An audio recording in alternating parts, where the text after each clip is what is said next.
Hey everybody, welcome to another edition of ATL Developments with Geoff Smith.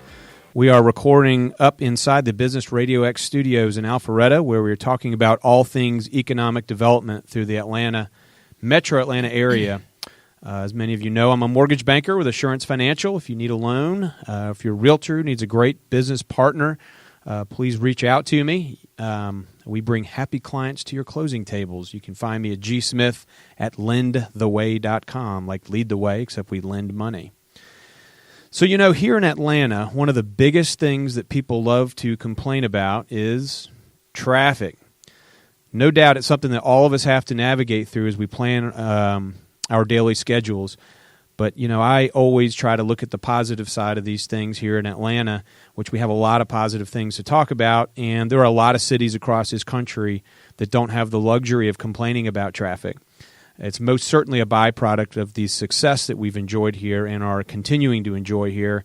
And in the world we live in, or at least the world I live in, I kind of see people in two camps. I see the traffic people and I see the transportation people. The traffic folks are the angry ones who kind of just want it to go away. Transportation folks have delved into the issues. They know how complex of an issue it really is, and maybe more to the point, how expensive it really is to fix some of these issues that we're having here. And so it's easy for someone to say, why don't they just bring MARTA up Georgia 500? But it's a lot harder for that person to follow that up with exactly how they are going to come up with the $300 million a mile to do that.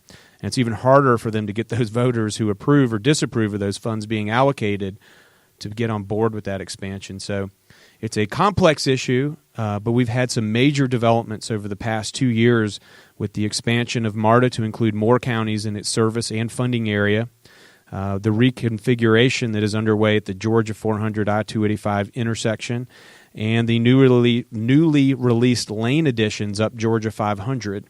And few people in this state have been as closely involved in the projects as my guest, Brandon Beach, Republican state senator representing the 21st District up here in Alpharetta. You know, I first met Brandon when I was a newspaper reporter about 20 years ago covering the city of Alpharetta, and Brandon had just been elected to the city council. Since then, Brandon took over as president of the North Fulton Chamber of Commerce, where he served dutifully for 15 years before stepping aside to take the reins of the North Fulton Community Improvement District. He was first elected to the Senate in 2012 and served as chair of the state's Economic Development Committee, and for the last several years has served as the state's very important Transportation Committee. Senator Beach, how are you doing, sir? Good. Thank you for having me on Business Radio X, Jeff. It's good to be here. And before we get started, I want to thank you for all you do for the business community and growing business and making sure that we're continuing our economic development engine up here in North Fulton. Thank you, Brandon. I appreciate you saying that. You know, I know you. I've known you for a long time. We've known each other. And I always start off my show, because Atlanta is such a melting pot, I always start off by asking folks where they're from, because I'm always interested in hearing how they got here. Now, the first three guests I had, Al Nash, Lamar Wakefield, and Phil Houston, all are natives, so it kind of backfired. But finally, I got somebody on here that's from somewhere else, and I know where you're from, Brandon. Why don't you tell us a little bit about where you're from, kind of what it was like there, and kind of what brought you to Atlanta? Yeah, I grew up in New Orleans and went to LSU, and after I graduated, I remember my junior year of college, Shell Oil Company leaving New Orleans and going to Houston with 10,000 jobs, and then all the ancillary jobs that followed it. Right. So there was a halo effect of jobs leaving. And when I graduated, I couldn't work in New Orleans, my hometown and the culture I grew up in. I either had to look at Dallas or Atlanta. Yep. And we chose Atlanta. My wife and I did, and it was the best decision we've ever made. We've raised our kids here. We love Atlanta. We miss our culture and our food and so on, and some of the family back in Louisiana, but we're so happy to be here in Georgia, and it's provided us incredible economic opportunities. But one of the reasons for that is because the elected officials, and one of the reasons I got involved in elected office or public service was I wanted to make sure that the money was reinvested in education. You know, in Louisiana, they took the lottery money and they spent it on boondoggles and just didn't spend it on reinvesting in education. And I will just tell you, Jeff, the reason we're so successful up here is the foundation of our education. We've got great K through 12 schools. Now we have a great technical college, and we've got Georgia State has a campus up here. So education is the cornerstone and the foundation for our success, and that's why I got involved. I wanted my kids to be able to come back here and find a job, and fortunately, my daughter's here working in Alpharetta at LexisNexis, and my son's working for a rock company, Martin Marietta, and so we were very fortunate that we were able to keep our kids here.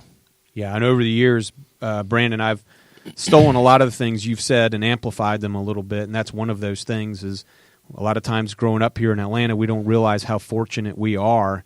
We don't know what it's like out in other parts of the country. I'm living in the same place I grew up in. My parents did me the favor of moving me to a place where jobs are aplenty, there's plenty of work here, the education, the schools are good, as you said, and now I'm raising my children here, and I hope to help better that as well in the future so that one day they'll be coming back here just like yours are. So thank you for what you've done there, and thank you for saying that. So I've got several issues that I'd like to jump into, but before I do, I think a lot of our listeners kind of have no idea what goes on down at the Capitol. We kind of know what goes on with our city councils and all that kind of stuff, but down at the Capitol, it's a little bit harder to read, I guess. So as chair of the Transportation Committee, I was hoping maybe you could kind of give us some insight as to kind of what that committee does, what kind of issues you guys look at, and how those issues become something that's tangible that we actually see that's going on. Well, what happens is a senator can drop a bill, any senator, on any issue. Yeah. And then the lieutenant governor, the presiding officer of the Senate, then assigns it to a committee. Mm-hmm. So if it's transportation related, it's coming to our committee. And I chair that committee, and then we vet the bill and make sure it's good for transportation. But we also work on things like right now we are doing a freight and logistics study. We've tackled the transportation funding with House Bill 170. Last year we passed House Bill 930, which was the ATL, the transit bill. Yep. And now we're going to look at what we call freight and logistics. Right now, about 17% of the freight coming out of the port is on rail. The rest is truck traffic. We are determined to get that freight on rail up to 35 to 40% and try to eliminate some of the truck traffic around 285 because, as you know, when you're on 285, there are 18-wheelers everywhere. Sometimes you're surrounded by them. And we are very fortunate that the port grew 60% last year. So it's the fourth largest port in the country, and it's the only port in the United States that actually exports more than it imports. And so we're very fortunate. It's an economic engine, the Savannah port. But with that brings a lot of truck traffic because Atlanta is the logistics capital of the eastern seaboard, not just the southeast, but really kind of the eastern seaboard. Everything comes to Atlanta and then is redistributed. And when you fly out of Atlanta, you can look down outside the plane and you'll see distribution centers everywhere with trucks, and that's all logistics.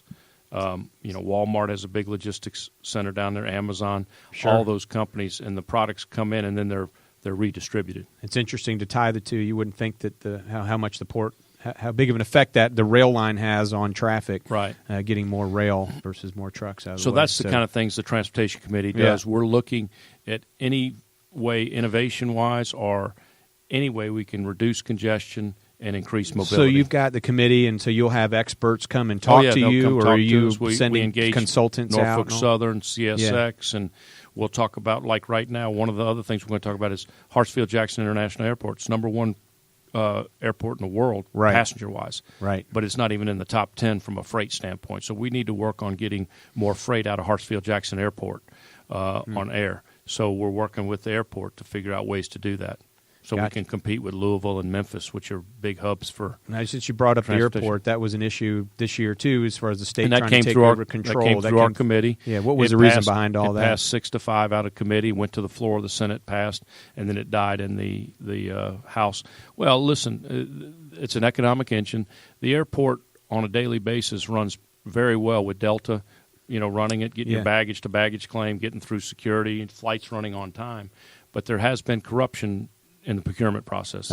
Make no doubt about it. There's been corruption. There's people been indicted. Yeah. People went to jail, and we just don't need to have that. We need to make sure we have a very transparent process. And part of the problem is you have one person, the mayor, who there's one general manager and reports directly to the mayor. So there's not a lot of oversight from the city council. Not a lot of checks and balances. So we just think that there should be some checks and balances.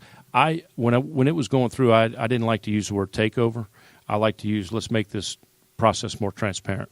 Right. And so I think that, Mayor Keisha Lance Bottoms is looking at that. I think she's put some new people in place, and she's going to make some changes that make that process a lot more transparent and a lot better. So perhaps the bill didn't get passed, but still good is being done. Right. It brought attention to the problem. So probably make it fixed just maybe in another way. Right. Well, so that's a prickly political issue there. You've been no stranger really to somebody over the years that I've admired as far as when you see and think an issue is important, you don't necessarily listen to the folks that tell you, hey, you might not want to talk about this. MARTA was clearly one of them, and I want to talk a little bit about MARTA right now. And I know you were a proponent of bringing rail up 400, and you tried to work for that for a little bit. But one of the biggest things you were behind was bringing this whole ATL concept and bringing these counties together.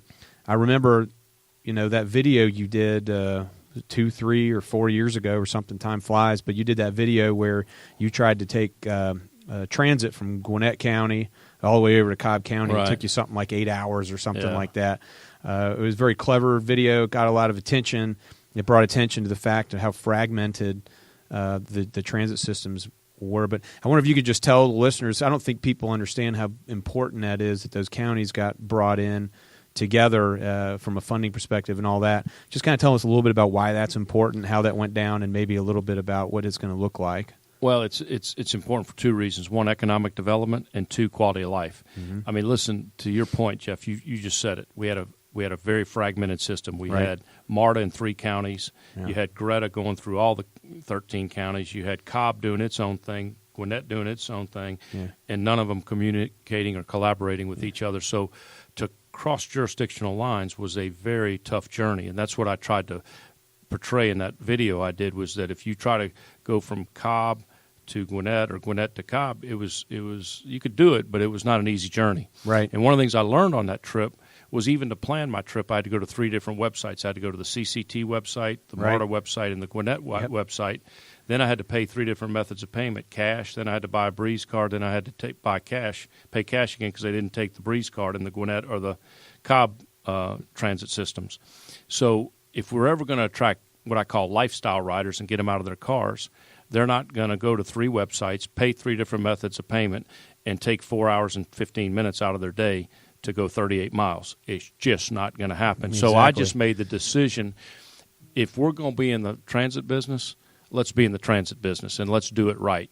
And the way to do that is come together and have a system that is a seamless, efficient, clean, and most of all, safe ride. So that's why we created the ATL, and that's what's going to happen by 2023. Everything's going to be rebranded to the ATL. Everybody will be in one system, and you'll be able to get on, like, say, for example, you'll be at the Gwinnett Arena, and you'll be able to get on the Purple Line, for example, and go straight to the Brave Stadium without changing and paying 2 different ways of payment. It'll be one seamless process, and that will attract more what I call lifestyle riders. The other thing is this. Let me tell you what I've seen, Jeff. I was president and CEO of the Chamber for 15 years doing economic development. And 16 years ago, I can tell you the CEO of the company made the decision on where to locate his or her company based on where they wanted to live. So if they wanted to live in Sugarloaf, they went to Gwinnett. If they wanted to live in Golf Club of Georgia, they came up here to Alpharetta and to Windward Parkway. You fast forward to today, that CEO is still making the decision on where to locate his or her company, but it's based on one decision: where's the talent? Talent is dictating everything. And I think the best example of that, and I don't mean to shoot at my Gwinnett friends, but if you look at NCR moved to Gwinnett County from Dayton, Ohio 13 years ago. Yep. And if you would have told the CEO of the Chamber of Commerce in Gwinnett that they were going to turn around 13 years later and move down across the street from Georgia Tech in that nice new NCR building, they would have said, that'll never happen. Success lives in Gwinnett. They'll never leave Gwinnett. You ask the CEO, and he tells you the reason they left. They want to pull that talent out of Georgia Tech. And a lot of that talent wants to live on the Beltline, the Virginia Highlands, have the transit accessibility, walkability accessibility, and so on. So I think, in my opinion, talent's dictating a lot of that. Same thing happened up here in Alpharetta. We had a company up here with 600 employees called Athena Healthcare. Yeah. They left and went down to Ponce City Market, and it's because their employees couldn't take transit up 400. There is no more reverse commute. There's as much traffic north and south in the morning and in the afternoons now. It's an equal balance. There's no reversible lane concept that would work on 400 because there's traffic both ways. And his employees wanted to live down there, so they're at Ponce City Market, and they're paying top dollar for rent down there. But to attract the talent, it was worth it to Athena Healthcare to go do that. Well, and so that's what's driving a lot of decisions now is talent. And we had Lamar Wakefield as my guest, and he was talking about Avalon and how the rents they're getting in Avalon for the office space, for the Class A office space, is rivaling that of places in downtown because it's all about the talent, like you just said, right. And people want to be they're all with low unemployment the way it is. Employers are fighting for employees and being able to have those areas. Well, let me say this. Yeah. The other thing that I noticed was about 8 years ago. Yeah. I saw Jeff Parker, who was then Keith Parker, not Jeff. Jeff's MARTA the new chair. MARTA president, CEO, but Keith Parker before him. About 8 years ago, I saw him going on economic development missions with Governor Deal. Uh-huh. And I see. The light bulb went off. I said, "Why is he going? They must be talking about transit." And the other. The issue is the CEOs now, just like they have to check off a box to have a LEED green energy building office, and they got to check that box. The other box they have to check off is transit opportunities for their employees. And I want you to think about this. Mercedes-Benz, what do? They sell automobiles. State Farm Insurance, what do? They sell automobile insurance. Pulte Homes, what do? They build houses with garages for automobiles. Right. All three of those companies have automobiles in their business model, and yet all three of them located on a MARTA line. Matter of fact, State Farm, they have an escalator that goes down from the MARTA station right into their lobby. That's right. And so they are all in on transit. Now, whether their employees are taking it or not, I don't know. But it's a tool in the toolbox to recruit and say you have an opportunity to take transit. Well, and they're investing in that. Hundreds of millions of dollars to put a campus next to a MARTA station. And to me, every MARTA station has almost become oceanfront property throughout Atlanta. Exactly.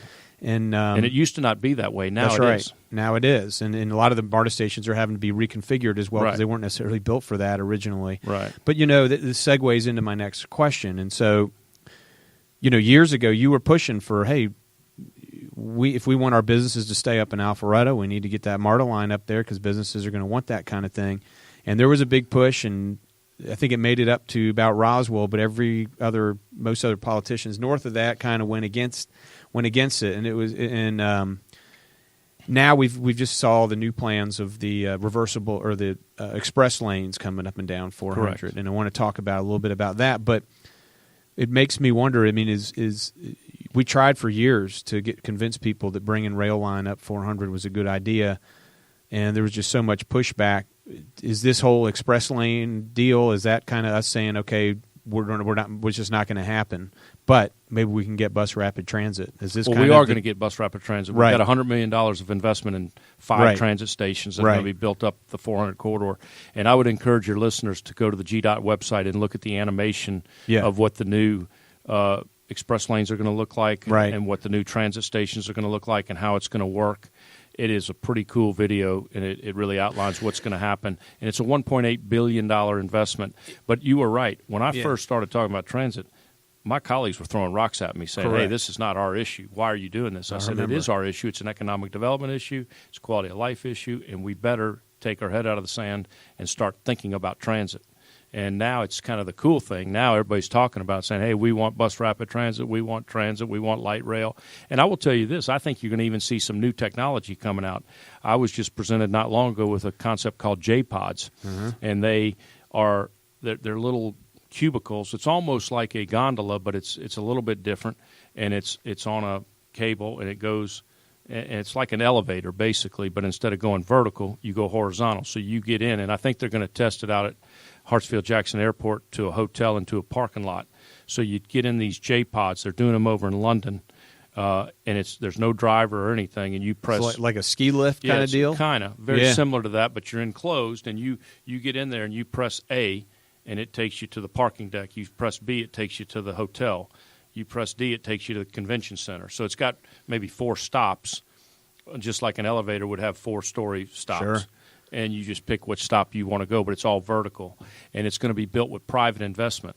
So I think we're going to be looking at that. And the governor spoke to us today, and he talked about drone taxi cabs. Yeah, I do think there's going to be some innovation that's going to come along that's going to help us. I don't think anything's a silver bullet. We can't build roads, and that's not the silver bullet.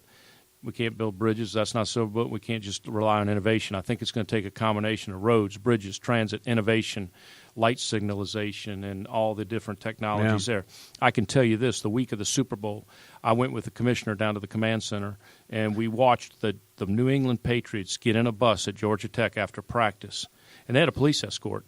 But through the command center, they were able to make all those lights green. They never stopped. They left Georgia Tech, went down North Avenue, went to the hotel, and never stopped. And we're using that technology now mostly to for move traffic. Well, to move traffic, but also for emergency vehicles. So if there's a fire or ambulance, they can just right from there make every light green to get to the fire. Sure. Or get to the, whatever the well, accident is. So I did. So on the release of the express lanes, all of a sudden I started hearing from a lot of my friends, why are we not pushing rail up 400? And why are we doing this instead? Why are we doing more asphalt? But in my mind, it kind of seemed like, well, hey, where were you 5 years ago when we were really trying to fund it? When we actually were very close to getting an extra half a penny sales tax to fund this kind of thing. Where were you then? Yeah. And this is something. We're doing something, and we're getting that bus rapid transit, which is a mass transit system.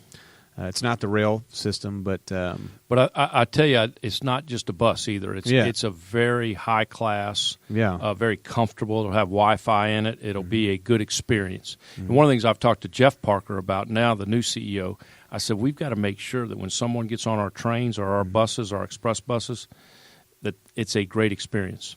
If we make the experience good and it's comfortable and it's got the Wi-Fi throughout the tunnels and they don't lose their phone calls or they don't lose their web, their internet connection, people will then eventually start taking it.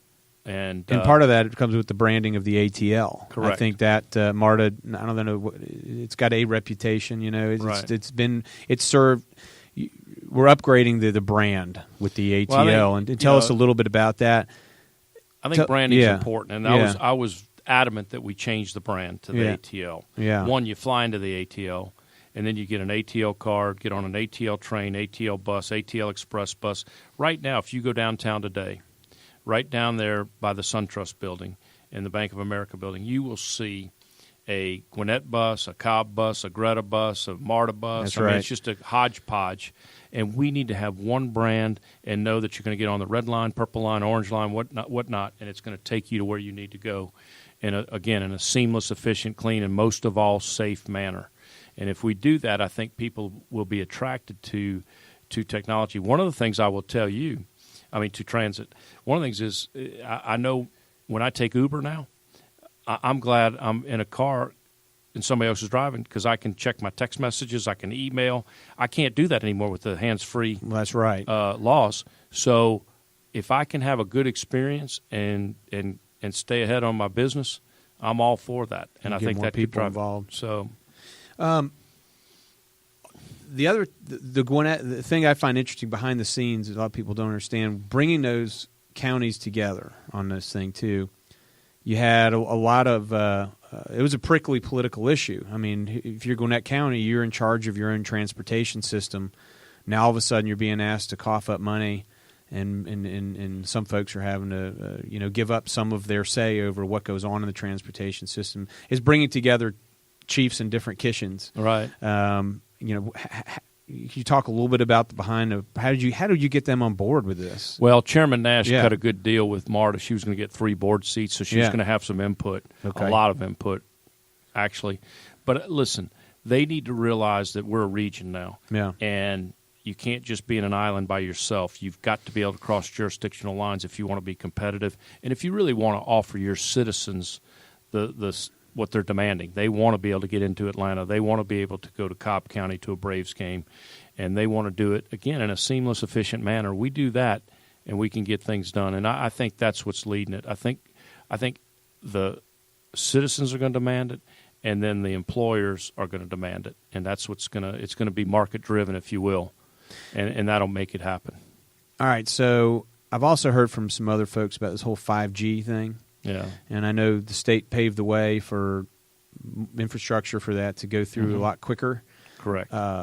Some jurisdictions are happy about it. Most are happy about it. Some maybe aren't. But could you tell us a little bit about 5G so new? What exactly does that mean? I know it means autonomous cars can't really operate unless there is a 5G system if we're headed in that direction. Yeah. I don't know if there's anything you can talk about there. Well, coming from my roots as a city council member, I want you to know I believe in home rule. Yeah. I believe in, local jurisdictions being able to decide. That being said, when you're really trying to implement something that's coming, which is autonomous vehicles, and I've ridden in one, and it's a different feeling when nobody's driving except this computer. You better make sure that you've got the right sensors, the right small cells, the right striping on the road. It's way over my head. I went to LSU, but I can tell you, you better have the proper infrastructure in place so that car stays in the lane it's supposed to and was able to read all the sensors it needs to read. And so one of the things, I don't want to say we're forcing communities to do it, but they've got to get on board because the technology's happening so fast, we have to get ahead of the game. And so I think that's why we did what we did. And I think eventually the smaller cities and municipalities will be grateful for what we did because they'll be able to be on the cutting edge of jobs and opportunities. Because otherwise, if they had to go through every single jurisdiction, then it would probably push 10 to 20 years, 30 years out. It would just they'd have a whole set of rules in 159 different counties or 500 plus cities. Yeah. And so we just decided there needs to be one set of rules, and this is it. And so that's it's kind of like North Fulton did that voluntarily years ago. The 5 cities got together. Well, really 6. Mountain Park had a seat at the table too. But they got together and decided, hey, if we're going to be in the film business, we need to have one set of rules of how to close a road down or how to, if the movie producers come up here and want to film something in North Fulton. So it was very good because now the producers of these movies know that if they come to North Fulton, there's one form to fill out. It's not different in Sandy Springs or Johns Creek, and the Chamber took the lead on that. Bethany Usry, and she implemented that, and it's been a huge success. Now, they did that voluntarily, but it just showed the film industry that if you're going to deal with these 5 cities up here, you don't have 5 different forms to fill out or procedures to go through. This is how it works, and if you want to film a movie up here, here's how you get your permits, how you close a road, how you get your food trucks. So now it's easier for them to do business. It's kind of a here. One-stop shop type deal. You follow me? Yeah. So now it's easier for them to do business up here. Much so easier. Where are they going to do know business? the rules. And most of those companies in the film business or any company, they want to know the rules and they want to have some stability, if you will. So one other issue I want to touch on real quick is the state just came up with, and this was maybe 3-4 years ago or something, there was a huge increase in the amount of money the state allocated towards transportation funds across the state. And that was a really big deal at the time, and a lot of people didn't understand how much money was being spent on transportation, especially, I guess, capital improvement projects. You know what I'm referring to. Right, it was House Bill 170. What we did, Jeff, we went from a sales tax to an excise tax. Right.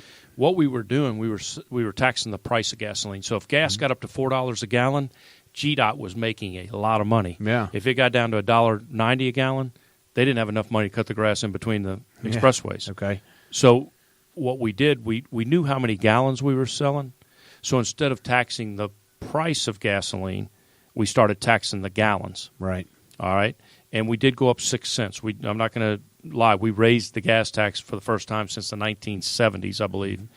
But what it did do, it gave GDOT a reliable source of income, number one, because they knew how many gallons they were selling.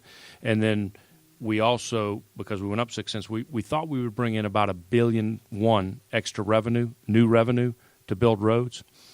But because what happened was the gallon of gas price went down, guess what happened? More people drove. They drove on vacations. They drove more. We sold more gallons. We brought in $1.8 billion. Right. So we brought in more money. And the key to that was, Jeff, we were so dependent on our federal program. And when you take federal dollars, you have to go through up to 22 different steps. I've heard you say this before, to use that money. And it can take anywhere from 3, 4, 5 to 7 years if you have a problem with an environmental study or a Corps of Engineering study. It can slow the process down. So what we did. And that was kind of the difference between the McGinnis Ferry exit you had told us about before and the Encore Parkway Bridge that y'all did. Correct. And the best example is this. In my district over in Cherokee, we're building Highway 20 from 575 to Cumming. It's a 2-lane road. We're going to build a 4-lane road. We were using federal dollars before we passed House Bill 170. It's going to be $130 million of federal financing. And we were having to do a northern route, a southern route, and that route. We would have to look at 3 different routes, do environmental studies on all 3 routes, look at right-of-way acquisition on all 3 routes. It was going to take 7 years. So when we passed House Bill 170, I went to Commissioner McMurray and said, can we move this out of the federal program and put it in state funding, state program? And we did. $130 million. We're already building the first leg of that from 575 to Scott Road. That would not have happened if we were under the old federal guidelines. So what the state, going through state guidelines, gives us a lot more flexibility. It expedites projects and gets orange barrels out there at a quicker rate. And that's the key. We got to keep building stuff a lot quicker. So we're using that $1.8 billion extra revenue on capital projects. Right. We're still using our federal dollars, but we're using that to cut the grass, to do bridge repair, some of the things that aren't as cumbersome as far as all the regulations. Yeah. Does that make sense? Yeah, it totally does. So that's what we're doing, and that's why people are so happy now that we passed House Bill 170, even though at the time everybody, that's a tax increase. Now they look at it as an investment. And listen, I think the role of government is very simple. It's there to protect us. That's the number one thing, to protect our citizens. That's the number one priority. But then after that, you and I can't go build a road. I mean, I guess we could, but we don't go build your own roads. It'd take a while. We don't build our own sewer systems. I mean, there are certain things, the role of government, to build infrastructure, to build sewer systems, to build roads and bridges. And I will tell you the big thing that I'm preaching right now is, again, about what we just talked about. As important as roads and bridges are, we got to make doggone sure we got the right fiber in the ground, the right sensors, the right small cells, so that we can be competitive with Florida and North Carolina and Texas when we go for these 21st century cutting-edge jobs. And we've got a lot of bright ideas coming out of Georgia Tech and our university system, Georgia and Georgia State, but we got to make sure we got the infrastructure so that they can implement these high-tech companies. So, the fintech business, for example, that's a huge business right here at 285 and 400. They call it Transaction Alley. We have so many fintech companies. How many percentage of? It's 75% of all financial transactions. 80% of every time you hit your credit card comes through Atlanta. Yeah. Well, so as we kind of get closer to the end here, what issues this session came up? Anything you want to talk about that are going on this session, or? No, I mean, I think new, or we hit it all. Do I know everything? Yeah, I think we hit it all. I mean, I think the rural broadband and making sure we have the proper infrastructure for rural Georgia so they can do telemedicine and they can do autonomous vehicles down the road. We're putting all that in place so that they can, be ready to. If they don't have that infrastructure, they can't be competitive from an economic development standpoint. Right. So, lastly here, you've thrown your hat in the ring for a bigger political job, 6th District, Republican primaries. When is that, 2 years? It's next May. Next May. Will be the primary. Right, we'll qualify in March. May will be the primary, and then November 3rd is the general election. So, as we end this show here, give you a minute or two, but what was the decision making, and what was your thought process in going to that? You've been, I guess, in the Senate since 2012. I'm in my 4th term. In your 4th term now, and listen, I love state government, and I think we do a good job. We balance our budget, we cut taxes, and we've cut regulation. And I want to take those same conservative principles that Georgia's had, and the same values of a Georgia citizen to Washington, and I want to go up there and try to make a difference. And I will tell you, We've done it here in Georgia, and it can be done in D.C. And one of the things I did this year, I passed an urging resolution to Congress. Every time you fill your car up with gas, 18.4 cents a gallon goes up to D.C.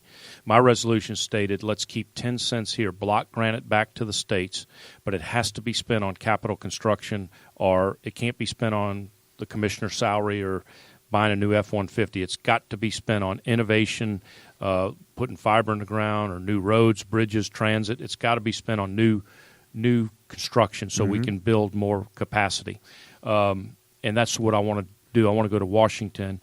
You go up to D.C. right now, there's 2 blocks of USDOT. They don't put a shovel in the ground. They push paper from one desk to the next.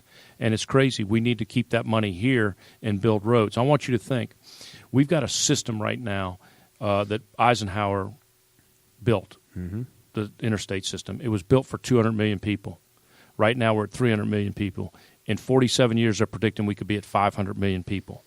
We will be driving on a system built for 200 million people with 500 million people if we don't start getting the money back to the states and expediting these projects. Infrastructure is key to economic development and quality of life. And so that's why I'm running.